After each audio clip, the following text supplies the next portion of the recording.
স্বাগত এশিয়ানদের সংবাদে। দর্শক সংবাদ জুড়ে সাথে আছি সুবর্ণা গোলন্দাজ।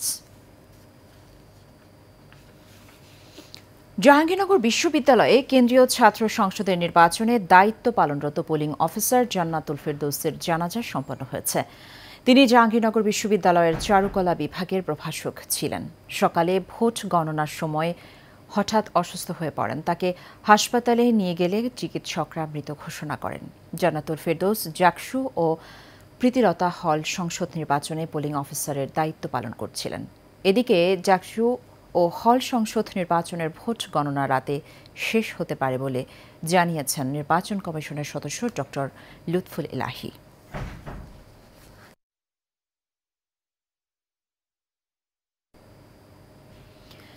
চট্টগ্রামের লোহাগাড়ায় তুচ্ছ ঘটনাকে কেন্দ্র করে আপন চাচাতো ভাইয়ের কোদালের কোপে শাহ আলম নামে এক ব্যবসায়ী নিহত হয়েছেন। সকালে উপজেলার আধুনগর ইউনিয়নে এ ঘটনা ঘটে। নিহত শাহ আলম একই এলাকার মৃত আশরাফ মিয়ার ছেলে। তিনি আধুনগর বাজারের ল্যাপটপের দোকানের ব্যবসায়ী ছিলেন। লোহাগাড়া থানার ভারপ্রাপ্ত কর্মকর্তা আরিফুর রহমান হত্যাকাণ্ডের বিষয়টি নিশ্চিত করে বলেন, মরদেহ ময়নাতদন্তের জন্য চট্টগ্রাম মেডিকেলে পাঠানো হয়েছে। চট্টগ্রাম নগরের বাকিলিয়া 17 নম্বর ওয়ার্ড বিএনপির এক নেতার বিরুদ্ধে হত্যা চেষ্টা ও সামাজিক যোগাযোগ মাধ্যমে অপপ্রচারের অভিযোগ তুলে সংবাদ সম্মেলন করেছেন এক ছাত্রদল নেতা। সকালে চট্টগ্রাম প্রেস ক্লাবে নগরীর চকবাজার থানা ছাত্রদলের সিনিয়র যুগ্ম আহ্বায়ক আব্দুল কাদের লিখিত বক্তব্যে অভিযোগ করেন, বিএনপির প্রতিষ্ঠা বার্ষিকী উপলক্ষে সিটি কর্পোরেশনের মেয়র ডাক্তার শাহাদাত হোসেনের ব্যানার উত্তোলন করলে রায়হান তার দল বল নিয়ে তাদের ব্যানারগুলো ছিঁড়ে ফেলে। এ নিয়ে তার সাথে বাকবিতণ্ডা হলে পরদিন তারা বাসায় ঢুকে দেশীয় অস্ত্র দিয়ে হামলা করে। এ সময় আকাশ, ফয়সাল, রমজান আলী, আদর তাকে বাঁচাতে আসলেও তারা গুরুতর আহত হন।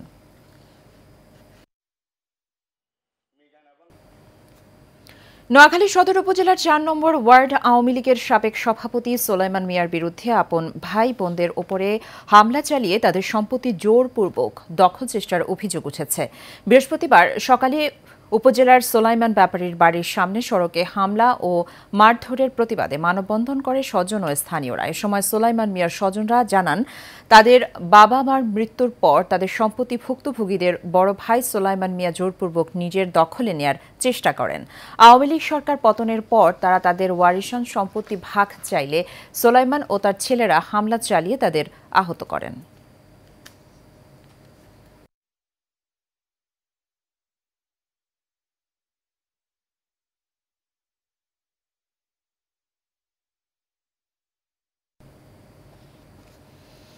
ভোলায় এবছর নদী উত্তাল থাকার কারণে বেশি মাছ শিকার করতে পারছে না জেলেরা। আড়তদারেরা জানান, এই বছর কোটি কোটি টাকা লোকসান হচ্ছে। জেলেরা জানান, যারা মাছ ধরতে নদীতে যাচ্ছেন তারা ফিরে আসছেন প্রায় খালি হাতে। মাছ ধরতে না পারার কারণে পাচ্ছেন না টাকা। এতে প্রয়োজনীয় বাজারও করতে পারছেন না অনেকে। গত বছর ঘাটে দৈনিক ভরা মৌসুমে 100 থেকে 120 টন মাছ রপ্তানি হলেও বর্তমানে দৈনিক 15 থেকে 20 টন মাছ রপ্তানি করা হচ্ছে বলে জানান আড়তদাররা।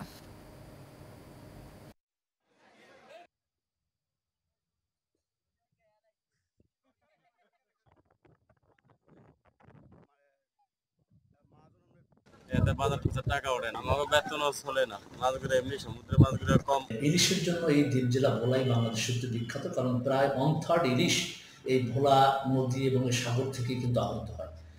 আসলে এবছর আমরা যেটা দেখতে পাচ্ছি সেটা হচ্ছে যে ইলিশ আহরণের আমাদের যে আধিক্যতা, সেটা গত বছরের থেকে এই বছর তুলনামূলকভাবে জেলেরা বলছে যে তারা সে আধিক্যতা পাচ্ছে না।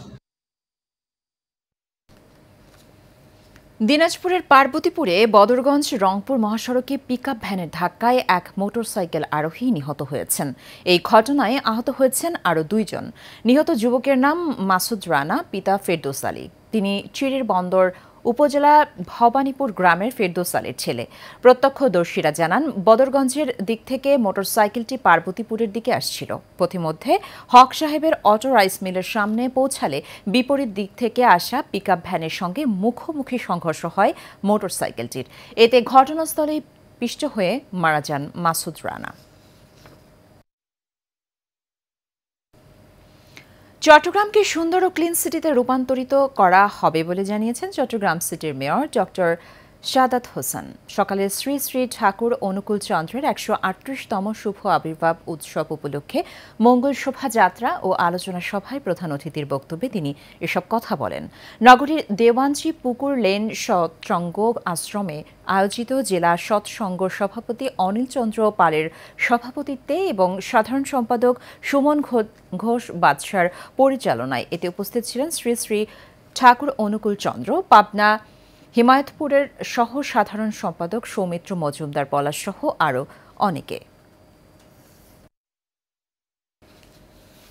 অন্তর্বর্তীকালীন সরকারের নেতৃত্বে একটি সুন্দর ও সুষ্ঠু নির্বাচন অনুষ্ঠিত হবে বলে আশা ব্যক্ত করেছেন চট্টগ্রাম দক্ষিণ জেলা বিএনপির আহ্বায়ক ইদ্রিস মিয়া।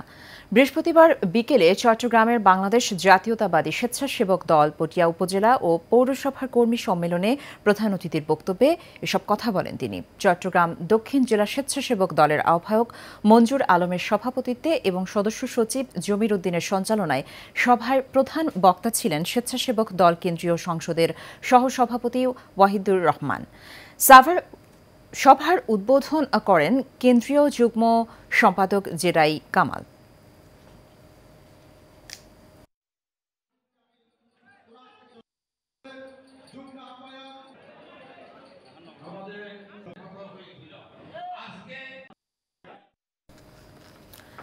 গাজীপুরের শ্রীপুরে পৈতৃক সম্পত্তি আত্মসাতের জন্য এক নারী ও তার স্বামীকে মারধরের অভিযোগ উঠেছে।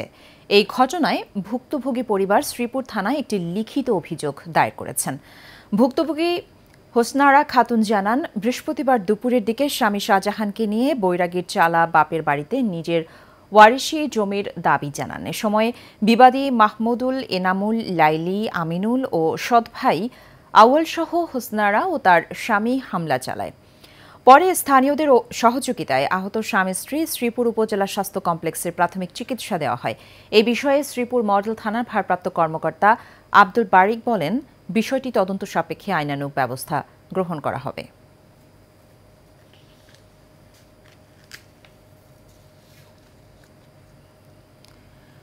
বিএনপির ৩১ দফা বাস্তবায়নের লক্ষ্যে নারায়ণগঞ্জের সোনারগাঁওয়ে সাদিপুর, বরাবো ও কাঁচপুরের চেঙ্গাইন এলাকায় লিফলেট বিতরণ ও পথসভা অনুষ্ঠিত হয়েছে। এতে প্রধান অতিথি হিসেবে উপস্থিত থেকে লিফলেট বিতরণ করেন নারায়ণগঞ্জ ৩ আসনের বিএনপি মনোনয়ন প্রত্যাশী সোনারগাঁও উপজেলার বিএনপি সহসভাপতি আল মুজাহিদ মল্লিক। এ সময় আরও উপস্থিত ছিলেন জামালপুর ইউনিয়ন বিএনপির সহসভাপতি মামুন মিয়া, ওয়ার্ড বিএনপির সভাপতি আমানুল্লাহ মিয়া, শম্ভুপুরা ইউনিয়ন জিয়া পরিষদের সভাপতি জাকির হোসেন পিন্টু সহ অন্যান্য নেতৃবৃন্দ।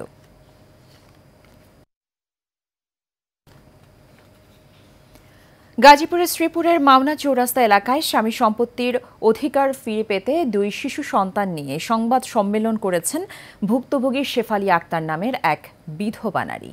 গতকাল বিকেলে মাওনা চৌরাস্তা এলাকায় সংবাদ সম্মেলনে ভুক্তভোগী নারী বলেন, গত কিছুদিন আগে তার স্বামী ২ শিশু সন্তান রেখে মৃত্যুবরণ করেন।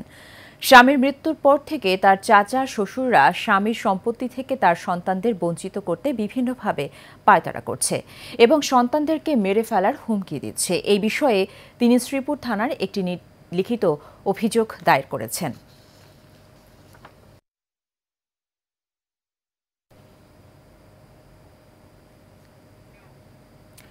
বিএনপির ৩১ দফা বাস্তবায়নে প্রচার কার্যক্রমের অংশ হিসেবে টাঙ্গাইলের নাগরপুরে উপজেলার লিফলেট বিতরণ ও জনসভা অনুষ্ঠিত হয়েছে। বৃহস্পতিবার দিনব্যাপী মোকনা ইউনিয়নের বিভিন্ন এলাকায় লিফলেট বিতরণ ও ধুবুরিয়া ইউনিয়নের জনসভা হয়। বিএনপি নেতা কাজী শহীদুর রহমান শহীদের সভাপতিত্বে ও ধুবুরিয়া ইউনিয়ন বিএনপির সাধারণ সম্পাদক মোহাম্মদ মানিক মিয়ার সঞ্চালনায় এতে মূল বক্তব্য উপস্থাপন করেন বিএনপির নেতা মোহাম্মদ আতিকুর রহমান আতিক। জনসভায় অন্যদের মধ্যে বক্তব্য রাখেন নাগরপুর উপজেলা বিএনপির সাংগঠনিক সম্পাদক মোহাম্মদ রফিজউদ্দিন, দপ্তর সম্পাদক মিজানুর রহমান লাভলু, উপজেলা যুবদলের সদস্য সচিব মোহাম্মদ নজরুল ইসলাম, দপিয়র ইউনিয়নের বিএনপির সভাপতি বীর মুক্তিযোদ্ধা আব্দুল হাই সরকার সহ বিভিন্ন স্তরের নেতাকর্মীরা।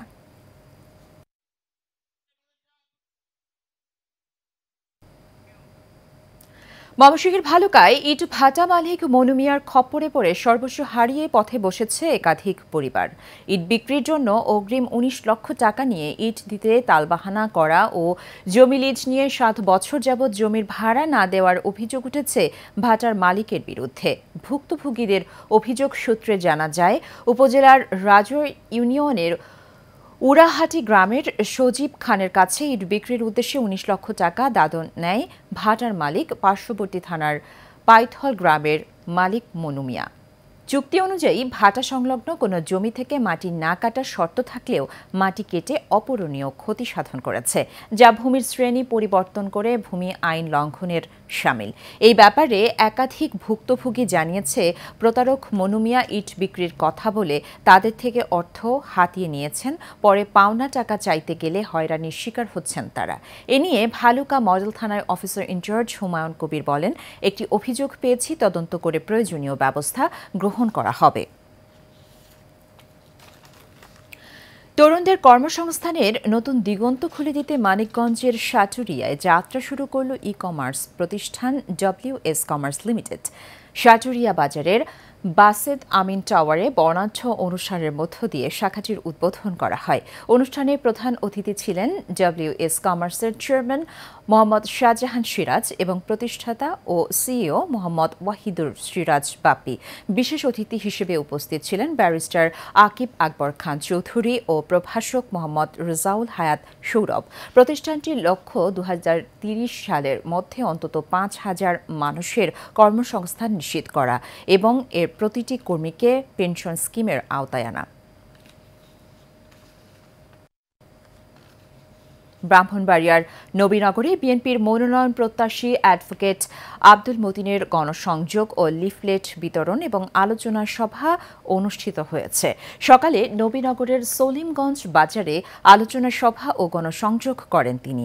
এ সময় ব্রাহ্মণবাড়িয়া ৫ আসনে বিএনপির মনোনয়ন প্রত্যাশী বাংলাদেশ জাতীয়তাবাদী আইনজীবী ফোরামের কেন্দ্রীয় কমিটির সহসভাপতি অ্যাডভোকেট মোহাম্মদ আব্দুল মতিন বলেন, বিএনপি জনগণের কল্যাণে রাজনীতি করে। জনগণের অধিকার প্রতিষ্ঠার জন্য বিএনপি আন্দোলন সংগ্রাম চালিয়ে যাচ্ছে বলেও জানান তিনি। সলিমগঞ্জ ইউনিয়ন বিএনপির সভাপতি গোলাম রব্বানী নয়নের সভাপতিত্বে এ সময় বিশেষ অতিথি ছিলেন উপজেলা বিএনপির প্রশিক্ষণ বিষয়ক সম্পাদক অ্যাডভোকেট মোহাম্মদ জামাল উদ্দিন সহ অনেকে।